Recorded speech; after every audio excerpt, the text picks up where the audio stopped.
మరి ఉషోదయంన ఉన్నతిని కృపావార్తాను కార్యక్రమానికి కూడి వచ్చిన దేవుని పిల్లలైన మీ అందరికీ కూడా మన ప్రభువు మన రక్షకుడైనటువంటి క్రీస్తు వారి పేరట మరి వందనములు తెలియజేసుకుంటున్నానండి.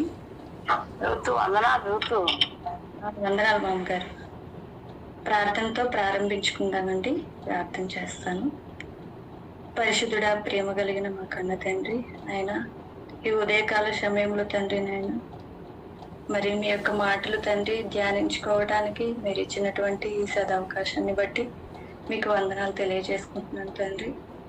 మరి నైనా నేను మరి మీ యొక్క వాక్యం నా నోట తండ్రి మరి మాట్లాడుచుండగా తండ్రి మీ యొక్క మరి శక్తిని బలాన్ని తండ్రి నాకు దయచేయండి. సమయోచితమైన జ్ఞానాన్ని వివేకాన్ని దయచేయమని వేడుకుంటున్నాను తండ్రి.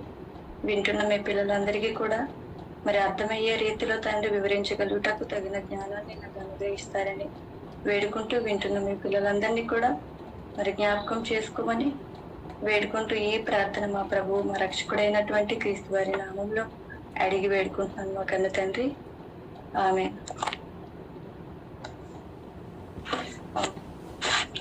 మత్తయి సువార్త 25వ అధ్యాయం మరి లాస్ట్ టైము 1-2 వచనాల వరకు వివరించడం జరిగింది కనుక మరి మత్తయి సువార్త 1వ అధ్యాయం నుంచి 13వ అధ్యాయం వరకు వివరించుకునే ప్రయత్నం చేస్తానండి.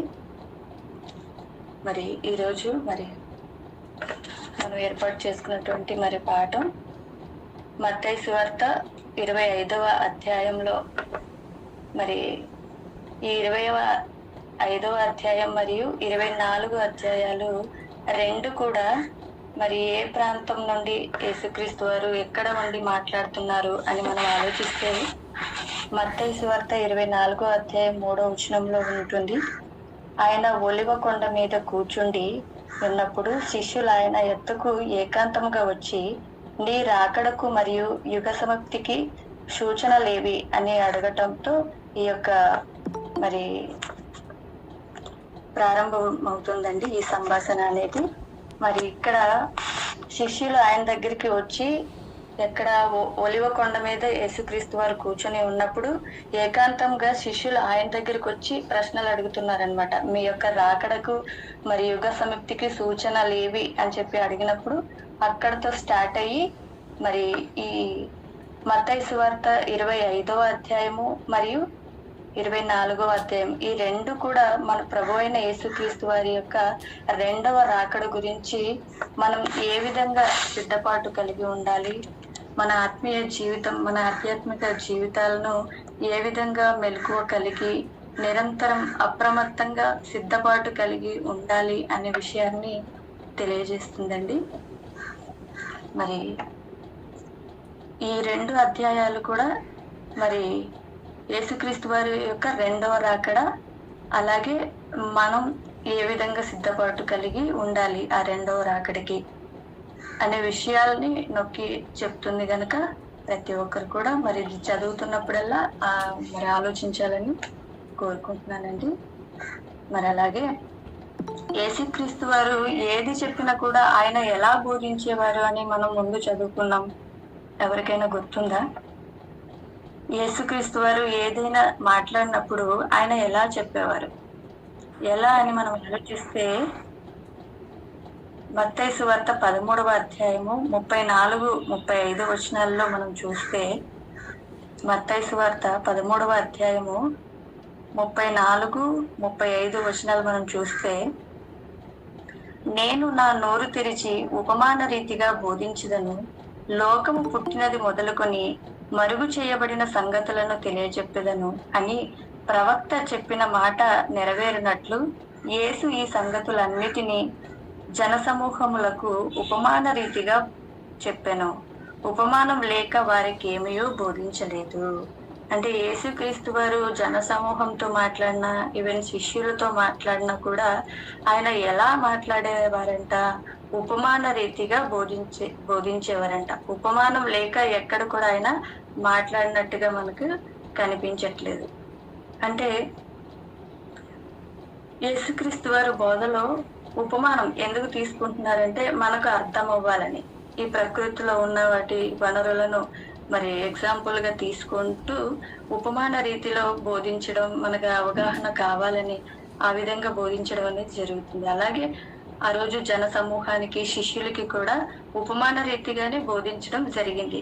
మనం మునముందు మొత్తం అయిపోయింది, వాటిల్లో చాలా కూడా మనం ఉపమాన రీతిలోనే యేసుక్రీస్తు వారు బోధించినట్టుగా మనం గతంలో విని ఉన్నాం.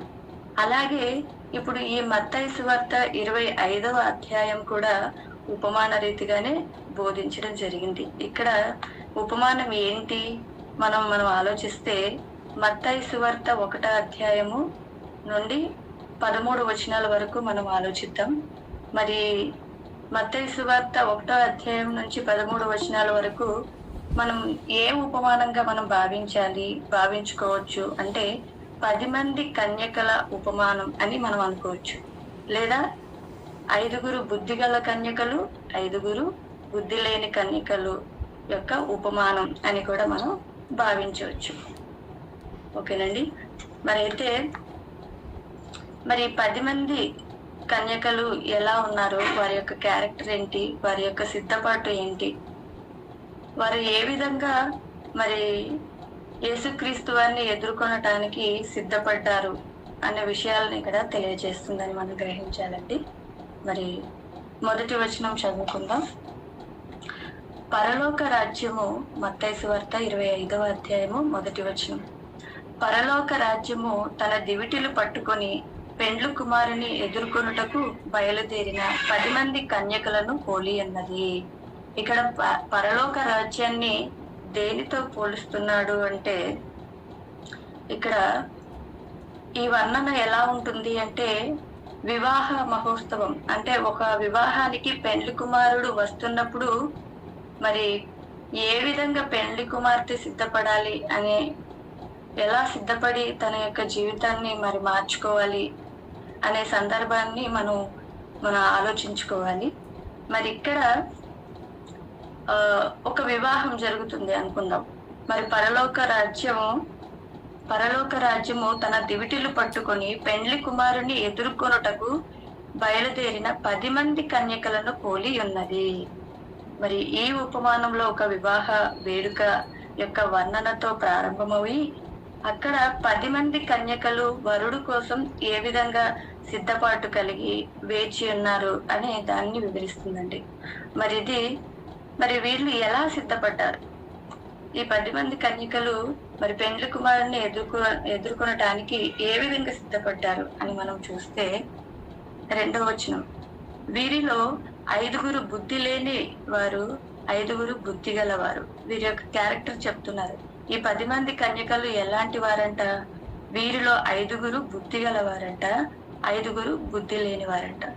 మరి బుద్ధి లేని వారు తమ దివిటీలు పట్టుకొని తమతో కూడా నూనె తీసుకొని పోలేదు. మరి బుద్ధి లేని వారంట తమ దివిటీలు పట్టుకొని తమతో కూడా నూనెను తీసుకొని పోలేదంట. ఓన్లీ దివిటీలే పట్టుకున్నారు కానీ మళ్ళీ మధ్యలో ఏమైనా ఆరిపోతే వెలిగించుకోవచ్చు అని చెప్పి ముందు జాగ్రత్తగా వాళ్ళు ఏం చేసుకోలేదు, నూనెను తీసుకొని వెళ్ళలేనట్టుగా ఇక్కడ బుద్ధి లేని కన్యకల గురించి చెప్పడం జరిగింది. అలాగే బుద్ధి గల వారు తమ దివిటీలతో కూడా సిద్ధెలలో నూనె తీసుకొని పోయిరి. బుద్ధి గల వారేంటి, ఏమో ఏ క్షణమైనా నూనె అయిపోవచ్చు కనుక మనం ఎప్పుడు సిద్ధపాటు కలిగి ఉండాలి అన్న సదుద్దేశంతో వాళ్ళు సిద్ధెలలో కూడా నూనెను ఎక్స్ట్రాగా తీసుకొని వెళ్ళినట్టుగా మనం ఇక్కడ చూడగలుగుతున్నాం. మరి ఈ విధంగా ఈ 2 గ్రూపులుగా ఇక్కడ డివైడ్ చేయడం జరిగింది. 5 బుద్ధిగల కన్యకలు, 5 బుద్ధి లేని కన్యకలు. వాళ్ళు ఏ విధంగా సిద్ధపాటు కలిగి ఉన్నారు అనేది ఈ మొదటి 2, 3 వచనాలు, 4 వచనాల వరకు మనం ఇంతవరకు చూసాం. అయితే నెక్స్ట్ 5వ వచనం.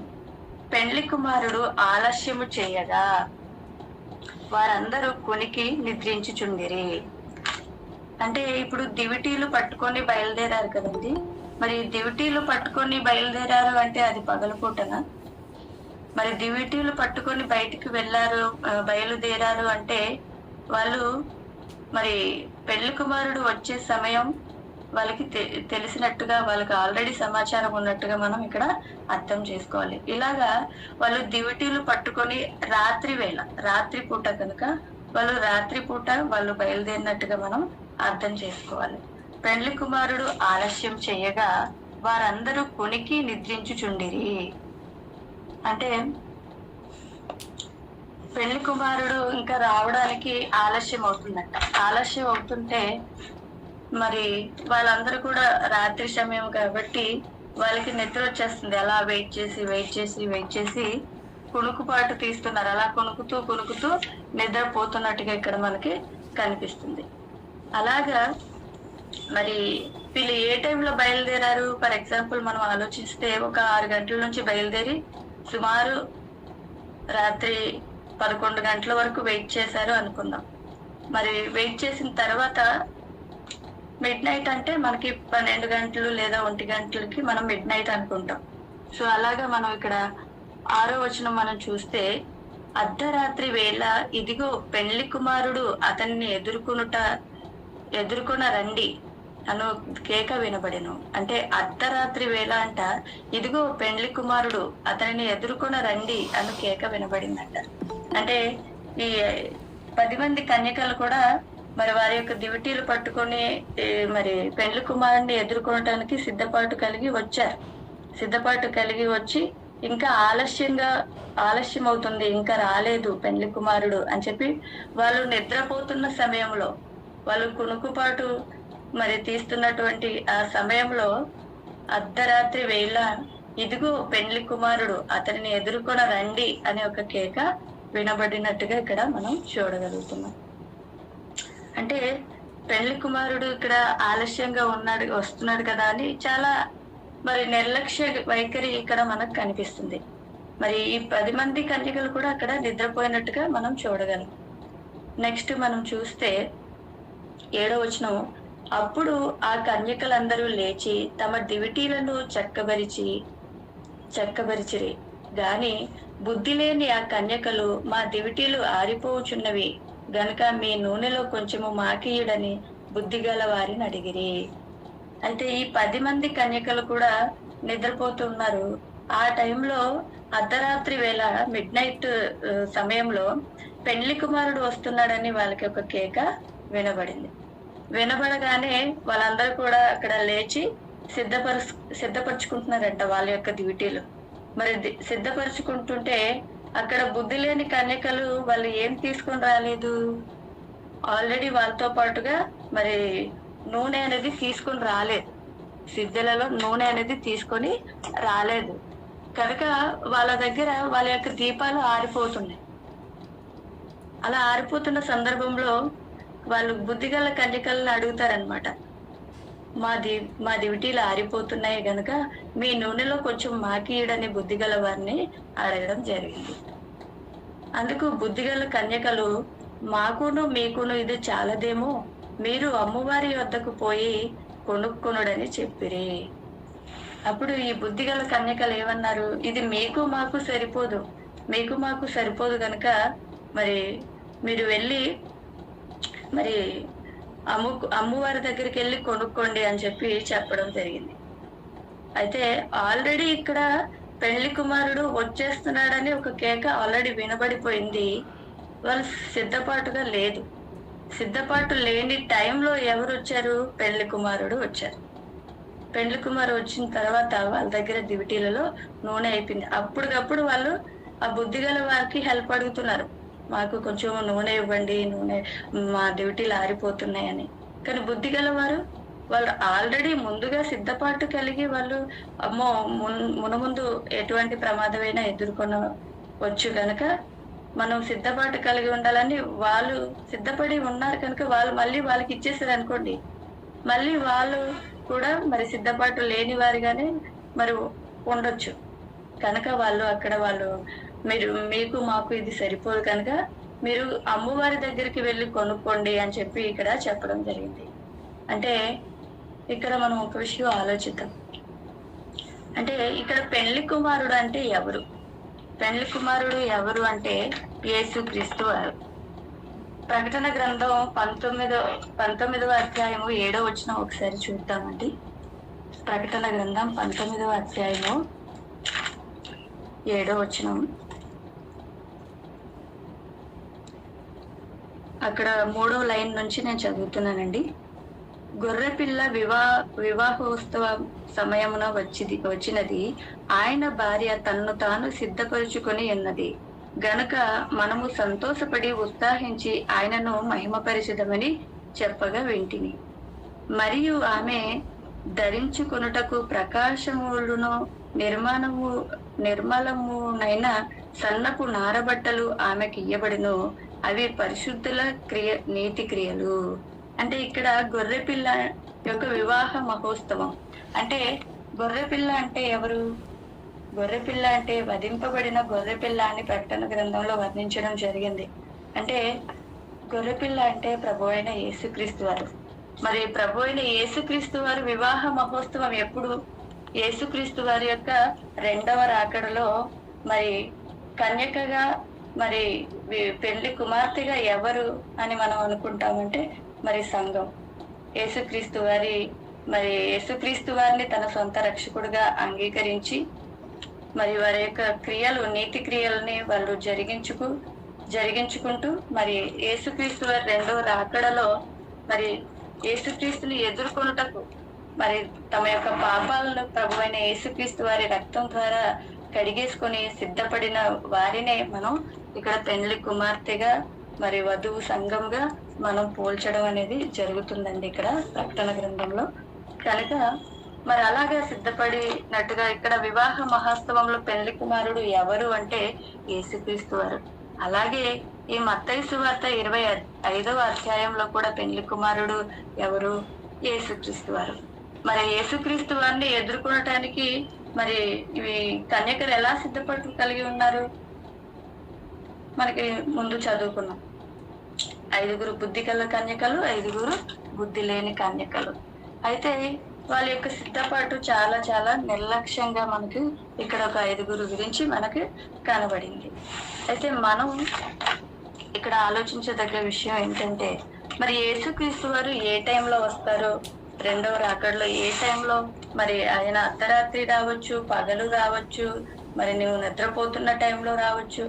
మరి ఏ టైం వస్తారనేది మనకి ముందుగానే చెప్పబడలేదు. కనుక మనం ఇక్కడ ఆల్రెడీ 24వ అధ్యాయంలో మనం చదువుకున్నాం. చూద్దాము. 24వ అధ్యాయము 42 నుంచి మనం చూస్తే 42, కావున ఏ దినమున మీ ప్రభువు వచ్చునో మీకు తెలియదు గనుక మెలకువగా నుండుడి. ఏ జామున దొంగ వచ్చునో ఇంటి యజమానుని తెలిసిన ఎడల అతడు మెలకువగా ఉండి తన ఇంటికి కన్నము వెయ్యనియ్యడని మీరు ఎరుగుదురు. మీరు అనుకొనని గడియలో మనిషి కుమారుడు వచ్చును గనుకనే మీరును సిద్ధముగా ఉండుడి. ఇదంతా కూడా ఆ ఒలివ కొండలో మరి శిష్యులకు చెప్పబడుతున్న మాటలండి ఇవన్నీ కూడా. అయితే ఇక్కడ చూడండి, ఏ దినమున ప్రభువు వచ్చునో అంటే ఏ రోజు వస్తారు అనేది, ప్రభువు యేసుక్రీస్తు వారు ఏ దినమున వస్తారు అనేది మనకు తెలియదు. కనుక మనం ప్రతి క్షణం కూడా మరి మెలకువ కలిగి ఉండాలి.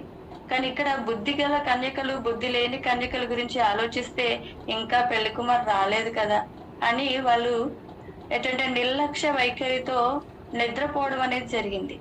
కానీ అక్కడ 5 కన్యకలు ఆల్రెడీ అప్రమత్తంగా ఉండి మరి వాళ్ళ దివిటీలతో పాటుగా సిద్ధులలో కూడా మరి నూనె తీసుకుని వెళ్ళి ఏ టైంలో వచ్చినా కూడా మేము సిద్ధంగా ఉండగలం అన్నట్టుగా వాళ్ళ ముందు జాగ్రత్తను వాళ్ళు అక్కడ కనపరిచారు. కానీ బుద్ధి లేని కన్యకలు ఏం చేశారు? ఓన్లీ దివిటీలు మాత్రమే తీసుకెళ్లారు, కానీ ముందు జాగ్రత్తగా వాళ్ళు మరి నూనెను వాళ్ళతో పాటు తీసుకొని పోలేదు. అలాగే మరి అక్కడ ఎంత ప్రమాదం వాళ్ళకి ఏర్పడింది కింద మనం చదువుకుంటూ వెళ్తే కనిపిస్తుంది.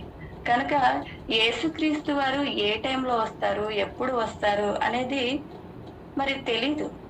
కనుక మనం ఎల్లప్పుడూ కూడా చాలా సిద్ధంగా, ఎప్పుడు ఏ క్షణం యేసుక్రీస్తు వారి రాకడ వచ్చినా కూడా నేను రెడీ అన్నట్టుగా మనం ఎప్పుడు కూడా నిర్లక్ష్య వైఖరి అనేది చూపించకుండా సిద్ధపాటు కలిగి మన ఆధ్యాత్మిక జీవితం అంతా కూడా మరి నీతి క్రియలతో మనం సిద్ధపాటు కలిగి ఉండాలండి. మరి అలా ఉంటేనే తప్ప మనం రక్షించబడడం చాలా కష్టం. మరి ఆ దినము అసలు యేసుక్రీస్తు వారికి కూడా తెలియదు. అదే మత్తయి సువార్త 24వ అధ్యాయము 36వ వచనం చూద్దాము.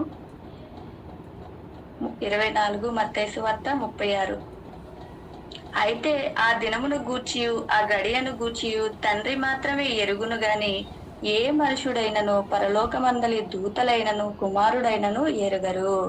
ఇక్కడ చూసారా, ఆ దినమును గురించి ఆ గడియను గురించి ఏ దినాన్న యేసుక్రీస్తు వారు ఈ భూమి మీదకి వస్తారో, ఏ గడియ అంటే ఏ సమయంలో ఏ గంటలో వస్తారో అది తండ్రికి మాత్రమే తెలుసంట. తండ్రి అయిన దేవునికి మాత్రమే తెలుసు గాని ఏ మనుషుడికైనానో పరలోకంలో ఉన్నటువంటి దూతలకైనానో కుమారుడికైనానో, అంటే కుమారుడు అంటే ఎవరు? యేసుక్రీస్తు వారు.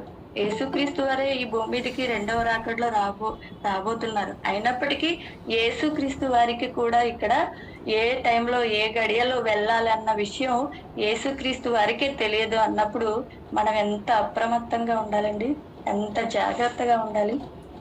కనుకనే యేసుక్రీస్తు వారు ఈ మత్తయి సువార్త 24, 25 అధ్యాయాల్లో ఉపమాన రీతిగా ఎంత చక్కగా మనకి మెలకువలు చూపిస్తున్నారంటే, మనం ఏ క్షణంలో ఏ టైంలో అయినా కూడా, అర్ధరాత్రి కావచ్చు, పెందలకడ కావచ్చు, మరి తెల్లవారుజామున కావచ్చు, ఏ సమయంలో అయినా కూడా ప్రతి క్షణం కూడా నిరంతరం సిద్ధపాటు అనేది మన జీవితంలో మరి ఉండాలండి. చాలా అప్రమత్తంగా మనం ఉండాలి. మరి అలా ఉంటేనే మనం మరి యేసుక్రీస్తు వారు రెండో రాకడలో మనం కూడా ఎత్తబడే వారిగా ఉంటాం. కనుక మరి ఇంత చక్కగా ఇక్కడ మనకు వివరించడం అనేది జరుగుతుందండి. మరి ఇక కిందకి చదువుకుంటూ వెళ్దాం. అందుకు బుద్ధిగల కన్యకలు, 9వ వచనం, అందుకు బుద్ధిగల కన్యకలు, మాకును మీకును ఇది చాలదేమో, మీరు అమ్మవారి నొద్దకు పోయి కొనుక్కొనుడని చెప్పిరి. వారు కొనుక్కోబోచుండగా పెండ్లి కుమారుడు వచ్చెను. అంటే వీళ్ళు ఆల్రెడీ సిద్ధపాటు లేదు. పెళ్లి కుమారుడు వచ్చేస్తున్నాడు అన్న టైంకి లేచారు నిద్రపోతూ. లేచిన తర్వాత వాళ్ళ దివిటీలు ఏమొచ్చి ఆరిపోతున్న సమయంలో మరి జ్ఞానవంతులైన బుద్ధిమంతులైనటువంటి ఆ కన్యకల దగ్గర వీళ్ళు నూనె అడుగుతారు. అడిగినప్పుడు మీరు అమ్మవారి దగ్గరికి వెళ్ళి కొనుక్కోండి అని చెప్పడం జరిగింది. అయితే వీళ్ళు ఆల్రెడీ పెళ్లి కుమారుడు వచ్చేస్తున్న సందర్భంలో వీళ్ళు ఎక్కడికి వెళ్ళారు? అమ్మవారి దగ్గర కొనుక్కోవడానికి వెళ్ళిన ఆ టైంలో పెళ్లి కుమారుడు వచ్చేసాడంట. వచ్చేసిన తర్వాత 10వ వచనం, అప్పుడు వారు కొనుక్కోబోచుండగా పెండ్లి కుమారుడు వచ్చెను. అప్పుడు సిద్ధపడి ఉన్నవారు అతనితో కూడా పెండ్లి విందుకు లోపలికి పోయిరి. మరి ఎవరైతే 5 కన్యకలు ఆల్రెడీ మరి వాళ్ళు దివిటీలతో పాటుగా సిద్ధలో నూనె తీసుకొని సిద్ధపాటు కలిగి ఉన్నారో, అప్పటికప్పుడు మరి పెండ్లి కుమారుడు వస్తున్న సందర్భం వినగానే, ఆ కేక వినగానే వాళ్ళ యొక్క దివిటీలు చక్కపరుచుకొని పెండ్లి కుమారుని ఎదుర్కొన్నారు. వాళ్ళు మరి ముందుగా సిద్ధపాటు కలిగి ఉన్నారు కనుక పెండ్లి కుమారుడితో పాటు విందుకు పాల్గొనటానికి లోపలికి వెళ్ళిపోయారంట. ఇంకా 11వ వచనం, అంతటా తలుపు వేయబడెను. ఎవరైతే మరి ఈ సిద్ధపాటు కలిగిన కన్యకలు ఉన్నారో వాళ్ళు పెండ్లి కుమారుడు రాగానే సిద్ధపాటు కలిగి ఉన్నారు కాబట్టి లోపలికి వెళ్ళిపోయారు. ఆ తర్వాత ఏం చేయబడిందంట? ఆ యొక్క ద్వారం, లేదంటే ఒక హాల్ అనుకుందాం, ఆ యొక్క హాల్లో మరి వివాహ మహోత్సవం జరుగుతుంది. ఆ టైంలో పెండ్లి కుమారుడు వచ్చేసారు. సిద్ధపాటు కలిగినటువంటి మరి ఈ కన్యకలు లోపలికి వెళ్ళిపోయారు. తలుపు వేయబడిపోయింది. ఆ తర్వాత తక్కిన కన్యకలు వచ్చి, అయ్యా అయ్యా మాకు తలుపు తీయమని అడగగా, మరి ఆ తక్కిన కన్యకలు ఎవరు? ఆల్రెడీ నూనె అయిపోయిన తర్వాత వాళ్ళు కొనుక్కుని రావడానికి బయటకు వెళ్ళారు. కొనుక్కొని వచ్చే టైంకి వాళ్ళు కొనుక్కుంటూ ఉండగా మరి వచ్చేసారంట పెళ్లి కుమారుడు. ఈలోగా వాళ్ళు కొనుక్కొని గబగబా వచ్చి ఇంకా తలుపు వేయబడిపోయింది. డోర్ కొడుతున్నారంట. డోర్ కొడుతుంటే, అయ్యా అయ్యా మాకు తలుపు తీయమని అడగగా, అతడు మిమ్ము నేను ఎరగానని మీతో నిశ్చయంగా చెప్పుచున్నాను. అప్పుడు పెండ్లి కుమారుడు ఏమంటున్నాడంటే, మీరెవరో నాకు తెలీదు, ఖచ్చితంగా నేను చెప్పేస్తున్నాను, మీరెవరో నాకు తెలీదు అన్నారంట. అంటే ముందుగా సిద్ధపాటు లేదు, నిర్లక్ష్యంగా ఉన్నారు కనుక వాళ్ళు అంతవరకు వెయిట్ చేశారు డ్యూటీలు పట్టుకొని, కానీ వాళ్ళతో పాటు సిద్ధులతో నూనె తీసుకురాలేదు. అంటే ఇక్కడ యేసుక్రీస్తు వారు తీసుకున్నటువంటి ఈ ఉపమానాలలో వనరులు మనం ఏంటి? కన్యకలు, దివిటీలు, సిద్ధులలో నూనె. మరి ఈ సిద్ధులలో నూనె అంటే ఏంటి? ఇదేంటి యేసుక్రీస్తు వారు రెండవ రాకడలో డ్యూటీలు పట్టుకొని మనం బయలుదేరాలా అని? అది కాదండి ఇక్కడ చెప్పేది. ఏంటి అంటే మనం మన నీతి క్రియలు, ప్రకటన గ్రంథంలో ఇందాక చదువుకున్నాం కదా, 19వ అధ్యాయము చివరి 7వ వచనంలో చివరి మాటలో మనం చూసాం నీతి క్రియలు అనే వస్త్రం మనం ధరించుకోవాలని. కనుక మరి యేసుక్రీస్తు వారి యొక్క రెండవ రాకడలో మరి మనం ఎలాంటి సిద్ధపాటు కలిగి ఉండాలి అంటే నీతి క్రియలు అనే వస్త్రం మనం ధరించుకోవాలండి. అంటే మన ఆలోచన, మన క్రియలు, ప్రతిదీ కూడా మరి ఏదైతే మనకు నిబంధన గ్రంథం బైబిల్ మనకి ఇవ్వబడిందో వాటిలో ఉన్న విషయాలను మనం గైకొనాలి. యేసుక్రీస్తు వారు చెప్పినటువంటి మాటల్ని మనం వినాలి, వాటిని మన జీవితంలో అలవర్చుకొని మనం ఏ విధంగా ఉంటే మనం పరలోకానికి వెళ్ళగలం, అలాంటి సిద్ధపాటు కలిగి ఉండాలి. కనుక ఇక్కడ దివిటీలలో నూనె ఇవన్నీ కూడా అక్కడ ఉపమాన రీతిగా బోధిస్తున్నారు. అయితే మరి పరలోకానికి వెళ్ళడానికి దివిటీలు, నూనె కావాలా? కాదు. ఏం కావాలి అని మనం ఆలోచిస్తే అసలు పరలోకంలో ఉన్నటువంటి దేవుడు మరి ఎలా ఉన్నాడు, మరి యేసుక్రీస్తు వారు ఎలా ఉన్నాడు? యేసుక్రీస్తు వారు ఒక ఛాలెంజ్ చేశారు, నాలో పాపం ఉన్నదని మీలో ఎవడు స్థాపించగలడు అని. మరి అలాంటి పాపం లేని యేసుక్రీస్తు వారు పాపులైన మన కోసం ప్రాణం పెట్టడానికి 2000 సంవత్సరాల క్రితం ఈ లోకానికి రావడం జరిగింది.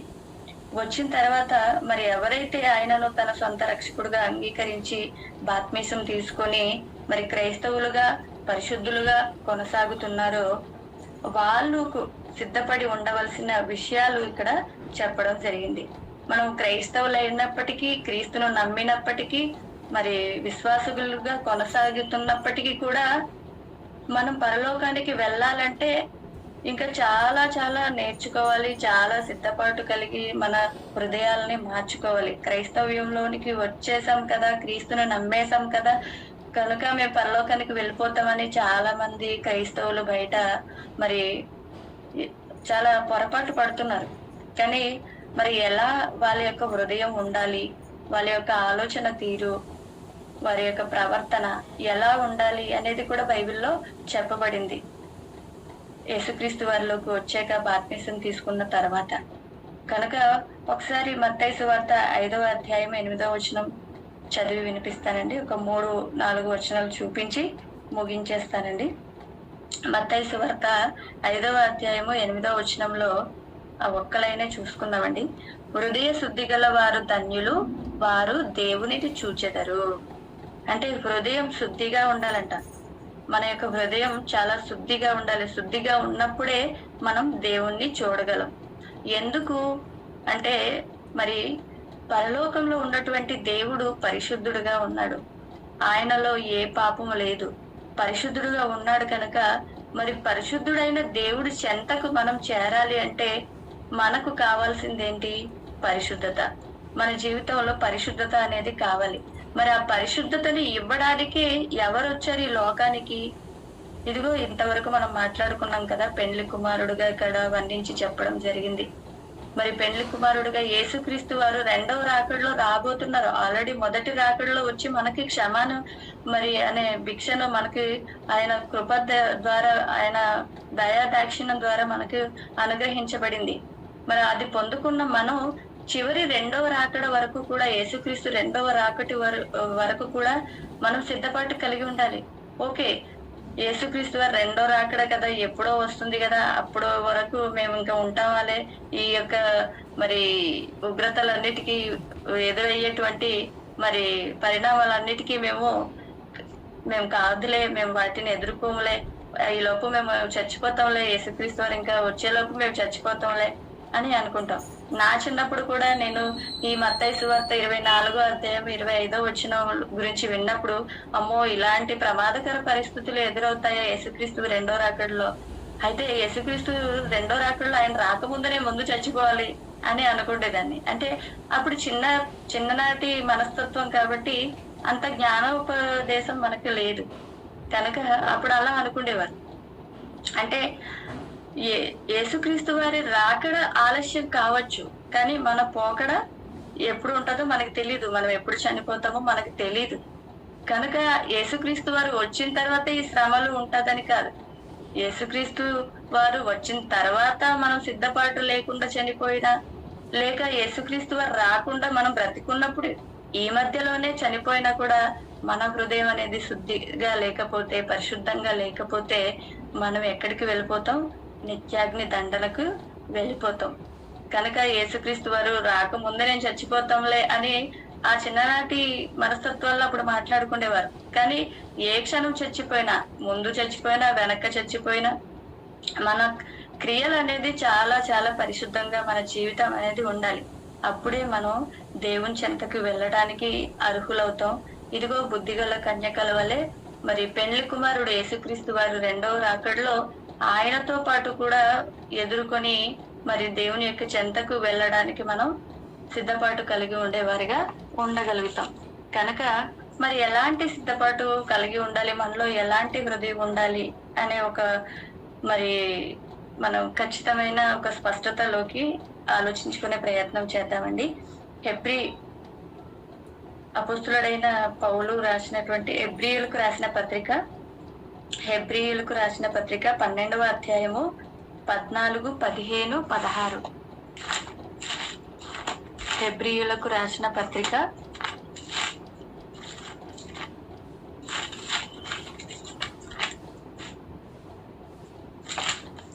12వ అధ్యాయము 14 నుంచి చూద్దామండి.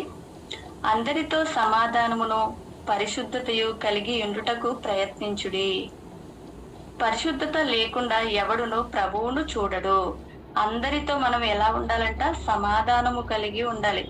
అందరితో సమాధానమును పరిశుద్ధతయు కలిగి ఉండుటకు ప్రయత్నించుడి అంటే ప్రయత్నం చేయాలి. అంటే అందరితో సమాధానంగా ఉండడం చాలా కష్టం. అంటే ఎందుకంటే ఒకళ్ళ మనస్తత్వాలు ఒకరికి పడనటువంటి ఈ లోకం. ఎందుకంటే మానవుని యొక్క సహజ గుణమే స్వార్థంతో నిండుకున్నది కనుక మరి అలాంటి స్వార్థపూరితమైన మనసు కలిగిన వాళ్ళు కాబట్టి నిస్వార్థపరుడైన యేసుక్రీస్తు వారు ఏ పక్షపాతం లేకుండా ఎలాంటి పాపినైనా మరి ఆయన రక్తం ద్వారా, ఆయన ప్రాణ త్యాగం ద్వారా మనకి రక్షించడం అనేది జరిగింది. కనుక మరి అలాంటి యేసుక్రీస్తు వారిని ఆదర్శంగా చూసుకొని ఆయన ఎలా అయితే రాబోయే ఉగ్రతకు పాత్రలు కాకుండా మనకు తండ్రికి సమాధాన పరిచారో, మరి అది తెలుసుకున్న మనం కూడా మనము సమాధానం సఖ్యమైతే సమస్త జనులతో అంటే సమాధానంగా ఉండండి అని కూడా చెప్పడం జరిగింది కదండి. కనుక అందరితో సమాధానం కలిగి పరిశుద్ధతయు కలిగి ఉండుటకు ప్రయత్నించుడి అన్నాడు. అంటే సమాధానం పడి ఉండడానికి చాలా కష్టమా? పరిశుద్ధత కలిగి ఉండడం చాలా కష్టమా? అవునండి, చాలా కష్టం. ఎందుకంటే సమాధానం ఏ క్షణంలో ఎప్పుడు మన ఆలోచన తీరు ఎలా ఉంటుందో తెలీదు. ఎందుకంటే ఈ లోకంలో అపవాది వెళ్తున్న రాజ్యం ఇది. కనుక ఇక్కడ ఉన్నాం కాబట్టి ఎంత వాక్యం తెలిసినా, ఏం తెలిసినా కూడా ఒక్కొక్కసారి మనం దాని నుంచి తొలగిపోతూ ఉంటాం, సమాధానం లేకుండా జీవించగలుగుతూ ఉంటాం. అలాగే పరిశుద్ధత కలిగి ఉండటానికి కూడా అంటే లోకంలో ప్రతిదీ చాలా మాట ద్వారా పాపం, చూపు ద్వారా పాపం, చేతుల ద్వారా పాపం, అనేక రకాలుగా మనం పాపం చేసుకుంటూ మన జీవితాన్ని మరి పరిశుద్ధత నుంచి బయటకు తీసేసుకొని అపరిశుద్ధతలోకి మనం వెళ్ళిపోతున్నాం. కనుక పరిశుద్ధులుగా ఉండటానికి, సమాధానం కలిగి ఉండటానికి ప్రయత్నించుడి అంటున్నాడు. అంటే ప్రయత్నం చేయండి, ప్రయత్నిస్తే సాధ్యం కానిదంటూ ఏది లేదు అన్నట్టుగా ఇక్కడ ప్రయత్నించడం అంటే ఇప్పుడు ఏదైనా మనం ఒకటి సక్సెస్ అవ్వాలి, ఒక జాబ్ ఏదైనా కొట్టాలి అంటే దానికి మనం ప్రయత్నించాలి, సాధన చేయాలి. సాధన చేస్తేనే దానికి ఫలితం అనేది లభిస్తుంది. అలాగే ఇక్కడ కూడా అందరితో సమాధానమును పరిశుద్ధతయు కలిగి ఉండటానికి ప్రయత్నించండి అని చెప్పి ఇక్కడ చెప్తున్నాడు. అంతేకాకుండా పరిశుద్ధత లేకుండా ప్రభువును ఎవడు కూడా చూడడు అంటున్నాడు. అంటే మనం ఎంత క్రైస్తవులుగా మనం పుట్టినది మొదలుకొని గిట్టే వరకు కూడా పరిశుద్ధులుగా కొనసాగినప్పటికీ కూడా మనలో పరిశుద్ధత అనేది లేకుంటే, సమాధాన హృదయం అనేది లేకుంటే ప్రభువును అంటే యేసుక్రీస్తు వారిని చూడడం అసాధ్యమని ఇక్కడ చెప్తున్నాడు. కనుక మనం సమాధానం కలిగి పరిశుద్ధత అనే మరి దివిటీలు దానికి దీనికి పోల్చుకొని మాట్లాడుకుందాం. అలా మనం సిద్ధపాటు బుద్ధిగల కన్యకల వలె సిద్ధపాటు కలిగి ఏటి సమాధాన హృదయం, పరిశుద్ధత అనేటువంటి నీతి క్రియలు మన జీవితంలో మరి అలవర్చుకొని సిద్ధపాటు కలిగి ఉండాలి. మన ఆధ్యాత్మిక జీవితం అంతా కూడా సరి చేసుకునే ప్రయత్నం మనం చెయ్యాలి అని ఇక్కడ చెప్తున్నాడు. అలాగే 15వ వచనం, మీలో ఎవడైనను దేవుని కృపను పొందకుండా తప్పిపోవునేమో అనియు, చేదైన వేరు ఏదైనా మొలిచి కలవరపరుచుట వలన అనేకులు అపవిత్రులైపోవుదురేమో అనియు, ఒక పూట కూటి కొరకు తన జ్యేష్ఠత్వపు హక్కును అమ్మివేసిన ఏసావు వంటి భ్రష్టుడైనను వ్యభిచారి అయినను ఉండునేమో అనియు జాగ్రత్తగా చూచుకొనుడి. ఏసావు ఆ తర్వాత ఆశీర్వాదము పొందగోరి కన్నీళ్లు. ఇదంతా పక్కన పెడదాం. ఇక్కడ చూద్దాం, మీలో ఎవడైనాను దేవుని కృపను పొందకుండా తప్పిపోవునేమో అనియు. అంటే దేవుని కృప, నిజంగా మనం ఎంత పాపులమండి. ఈ లోకంలో ఉన్న మనుషులు ఎంత పాపులైనప్పటికీ కేవలం కృప అంటే ఒక కనికారం చేత మనం క్రీస్తులోకి వచ్చాం. యేసుక్రీస్తు వారి యొక్క ప్రాణ త్యాగం, ఆయన ప్రాణం పెట్టడం ద్వారా మనం కేవలం కృప చేతనే మనం యేసుక్రీస్తు వారిలోకి రక్షణలోకి వచ్చాం. కనుక అలాంటి దేవుని కృపని పొందకుండా తప్పిపోవునేమో అనియు, అంటే ఆ యొక్క రక్షణ భాగ్యం నుంచి తప్పిపోతామేమో. చేదైన వేరు ఏదైనా, మనం ఎంత భక్తిపరులుగా మరి నీతిమంతులుగా నిర్దోషులుగా కొనసాగాలని ప్రయత్నించినప్పటికీ కూడా మనలో చేదైన వేరు అంటే ఏదో ఒక చెడు హృదయం, చెడు తలంపు, చెడు ఆలోచన మనలో మొలిస్తే కలవరపడిపోయి అనేకులు అపవిత్రులైపోదురేమో. అంటే పరిశుద్ధులుగా ఉంటే కదా మనం పరలోకానికి వెళ్తాం. కానీ చేదైన వేరు ఏదైనా మనకు అనవసరమైనటువంటి పరిశుద్ధతకి ఆపోజిట్ గా ఉన్నటువంటి అపరిశుద్ధమైనటువంటి ఆలోచన మనకు ఏదైనా తడితే దాని ద్వారా మనం కలవరపడిపోయి అపవిత్రులైపోతామేమో. కాబట్టి జాగ్రత్త పడండి అంటున్నాడు. అంతేకాకుండా ఇక్కడ చూడండి, ఒక్క పూట కూటి కొరకు తన జ్యేష్ఠత్వపు హక్కును అమ్మివేసిన ఏసావు వంటి భ్రష్టుడైనను వ్యభిచారి అయినను ఉండునేమో అని జాగ్రత్తగా చూచుకొనుడి. ఒక పూట కూటి కొరకు తన జ్యేష్ఠత్వపు హక్కుని ఏసావు అమ్మేసుకున్నాడు. అంటే ఒకసారి ఆలోచించండి, ఇలాంటి ఇతన్ని భ్రష్టత్వం అని చెప్పేసి ఇక్కడ చెప్తున్నాడు. కాబట్టి మనం కూడా ఏదైనా దేవునికి అనుకూలంగా లేని ఆలోచన తీరు మనం ఒకవేళ కలిగి ఉంటే దాని నుంచి బయటికి వచ్చేద్దాం. బయటికి వచ్చేసి పరిశుద్ధులుగా ఉందాం.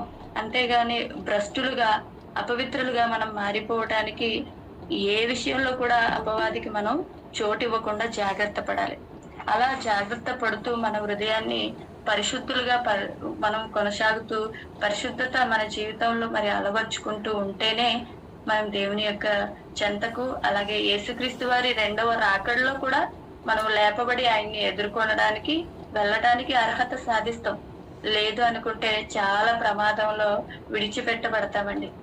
ఎలా అయితే బుద్ధి లేని కన్యకలు మరి ఎంత డోర్ కొట్టినా కూడా అయ్యా మేము వచ్చేసాం, డోర్ ఓపెన్ చేయండి అన్నప్పుడు యేసుక్రీస్తు వారు ఏమన్నారు? మీరెవరో నాకు తెలీదు. అలాగే బ్రతుకున్నప్పుడు కూడా ప్రభువా అని మరి యేసుక్రీస్తు వారిని ఎంత పిలిచినా కూడా మనలో నీతి క్రియలు అనేది లేకపోతే, పరిశుద్ధత అనేది లేకపోతే ప్రభువా అని పిలవడం కూడా అది అనవసరమే. కనుక చాలా జాగ్రత్తగా మన యొక్క ఆధ్యాత్మిక జీవితాన్ని, మన ఆత్మీయ జీవితాన్ని మరి విశ్వాసంలో మరి పడిపోకుండా చాలా కొనసాగించుకునే వారిగా మనం అందరూ కూడా ఉండాలండి. మరి అంతేకాకుండా చివరిగా ఒక్క వచనం చూసుకొని ముగించేసుకుందామండి. 2వ కొరింథీ పత్రిక 13వ అధ్యాయము 5వ వచనం. 2వ కొరింథీ పత్రిక 13వ అధ్యాయము 5వ వచనం. మీరు విశ్వాసము గలవారై ఉన్నారో లేదో మిమ్మును మీరే శోధించుకుని చూచుకొనుడి, మిమ్మును మీరే పరీక్షించుకొనుడి. మీరు భ్రష్టులు కాని ఎడల యేసుక్రీస్తు మీలో ఉన్నాడని మిమ్మును గూర్చే మీరు ఎరుగరా. ఇక్కడ చూసారా, మళ్ళీ భ్రష్టత్వం గురించి చెప్తున్నాడు. అంటే అక్కడ ఏశావు అంటే భ్రష్టుడు కాకుండా జాగ్రత్త పడండి అని చెప్పి అక్కడ చెప్పారు. ఇక్కడ ఎలాంటి భ్రష్టత? మీరు విశ్వాసము గలవారై ఉన్నారో లేదో మిమ్మును మీరే శోధించుకొని చూచుకోండి అంటున్నాడు. మనం యేసుక్రీస్తు వారిలోకి వచ్చేసాం, విశ్వాసులుగా ఉన్నాం. కానీ నిజంగా విశ్వాసులుగా ఉన్నామా లేదా అనేది మనం పరీక్షించుకోవాలి, శోధించుకోవాలి. మిమ్మల్ని మీరే పరీక్షించుకోండి అంటున్నాడు.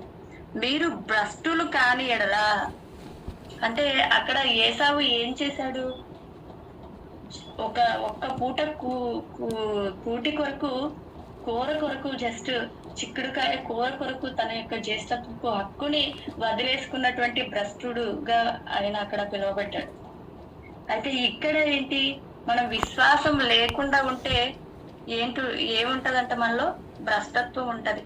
మనలో విశ్వాసం అంటే ఏంటి? నిర్వచనం ఏదైతే కనబడకుండా ఉన్నదో, ఏదైతే అదృశ్యంగా ఉన్నదో, అదృశ్యం గల దానిని ఉన్నది అని అనడానికి ఆధారం అన్నమాట. అంటే ఏదైతే మన కంటికి కనబడని ఆ పరలోక రాజ్యం ఉందో, ఇది ఉంది అని మనం విశ్వసించాలి. అంటే కనబడనిది ఉన్నది, ప్రస్తుతానికి కనిపించేది ఇది ఉండదు. అంటే దృశ్యమైనది అనిత్యములు, అదృశ్యమైనది నిత్యములు అని కూడా మనం చూసుకుంటాం కదా.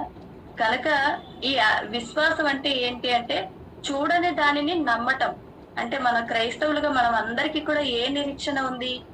ఇదిగో చనిపోయిన తర్వాత నేను యేసుక్రీస్తు వారిని అంగీకరించి కనుక నేను చనిపోతే నేను నిత్య జీవానికి వెళ్తాను. చనిపోయిన తర్వాత యేసుక్రీస్తు వారి రెండవ రాకడలో నేను లేపబడి నిత్య జీవానికి వెళ్తాననే నిరీక్షణ కలిగి మనం అందరు కూడా ఉన్నాం క్రైస్తవులుగా. కనుక మరి అట్టి నిరీక్షణను మనం నిలబెట్టుకోవాలి అంటే మనలో ఏం ఉందో లేదో కరెక్ట్ గా చెక్ చేసుకోమంటున్నాడు. ఏంటి? విశ్వాసం. ఒక్కొక్కసారి మనకు ప్రతికూల పరిస్థితులు మన జీవితంలో ఎదురైనప్పుడు ఈ విశ్వాసాన్ని పక్కన పెట్టేస్తా ఉంటాం. ఇంకా ఏం దేవుళ్ళే, ఏముందిలే ఇంకా అని చెప్పేసి నిర్లక్ష్య వైఖరి చూపిస్తాం. ఇక్కడ బుద్ధి లేని కన్యకలు చూసుకుందాంలే, అప్పుడు కదా యేసుక్రీస్తు పెళ్లి కుమారుడు వస్తాడు అప్పుడు చూసుకుందాంలే అనుకొని ఓన్లీ డ్యూటీలు మాత్రమే పట్టుకొని వెళ్ళారు. కానీ వాళ్ళతో సిద్ధులతో పాటు రెడీగా నీళ్లు మాత్రం తీసుకొని నూనె తీసుకుపోలేదు. అంటే వీళ్ళు సిద్ధపాటు లేదు. అలాగే ఆ నూనెకి నిదర్శనంగా మనం ఇక్కడ విశ్వాసం అయితే, ఈ విశ్వాసం నిజంగా మనలో ఉందా లేదా అనేది పరీక్షించుకోవాలి. ప్రతినిత్యం పరీక్షించుకుంటూ దాన్ని స్ట్రాంగ్ చేసుకోవాలి. దాన్ని ఇంకా ఇంకా ఇంకా ఇంకా మన నీతి క్రియల ద్వారా స్ట్రాంగ్ చేసుకోవాలి. అలా స్ట్రాంగ్ చేసుకుంటూ విశ్వాసంలో నిలకడగా ఉండాలి. ఎలాంటి ప్రతికూల పరిస్థితులు ఎదురైనప్పటికీ కూడా విశ్వాసం నుంచి తొలగిపోకుండా, ఎలా అయితే యోబు గారు తన జీవితంలో ఎలాంటి కష్టాలు వచ్చినా కూడా నిలకడగా ఉన్నారో చివరి వరకు, అలాంటి మరి విశ్వాస జీవితం మనకు కూడా ఉండాలి. అలా ఉండాలని ఇక్కడ చెప్తున్నాడు పౌలు గారు. మీరు విశ్వాసము గలవారై ఉన్నారో లేదో మిమ్మును మీరే శోధించుకొని చూచుకొనుడి, మిమ్మును మీరే పరీక్షించుకోండి. మీరు భ్రష్టులు కాని ఎడలా, చేదైన వేరు ఏది కూడా మనలో లేకుండా విశ్వాసం జీవితంలో ఉండే భ్రష్టులుగా మనం లేకుండా ఉంటే ఎవరుంటారట మనలో? యేసుక్రీస్తు వారు మీలో ఉన్నాడని మిమ్మును మీరే ఎరగరా అంటున్నాడు.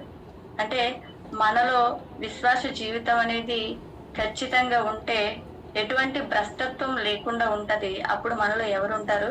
యేసుక్రీస్తు వారు ఉంటారు. మరి యేసుక్రీస్తు వారి స్వభావం ఎలాంటిదండి? ఎలాంటి పాపినైనా, ఎలాంటి దుర్మార్గుడినైనా, ఎలాంటి వారినైనా క్షమించే గుణం కలిగినటువంటి వారు యేసుక్రీస్తు వారు. కనుకని మనం ఇప్పుడు ఆ కృప ద్వారా మనం రక్షించబడ్డాం. కనుక మరి యేసుక్రీస్తు వారి యొక్క రెండవ రాకడ ఎలా ఉండబోతుంది, ఏంటి అనే విషయాలే మనకి ఇక్కడ మత్తయి సువార్త 25వ అధ్యాయము 1 నుంచి 13 వచనాలు మనం వివరించుకున్నామండి. మరి ఇక్కడ బుద్ధి గల కన్యకలు, బుద్ధి లేని కన్యకలు ఏ విధంగా సిద్ధపాటు కలిగి ఉన్నారు యేసుక్రీస్తు వారి రెండవ రాకడలో అంటే బుద్ధి గల కన్యకల వల్లే మనం కూడా ఉండాలి. విశ్వాసం అనే డాలు మనం పట్టుకొని మరి యేసుక్రీస్తు వారు ఏ టైంలో వచ్చినా లేదా నా మరణం ఏ సమయంలో సంభవించినా కూడా నేను ఖచ్చితంగా నిత్య మరి రాజ్యానికి, పరలోకానికి నేను చేరుకుంటాననే విశ్వాసం మనకు ఖచ్చితంగా మన మరణం వరకు కొనసాగించే వారిగా మనమంతా కూడా ఇక్కడ ఉండాలని, మరి పెళ్లి కుమారుడుగా యేసుక్రీస్తు వారు మధ్యాకాశంలో రెండవ రాకడలో రాబోతున్నారు కనుక ఆ సమయంలో అప్పటి వరకు మనం ఉండొచ్చు లేదా ఈ మధ్యనే చనిపోవచ్చు.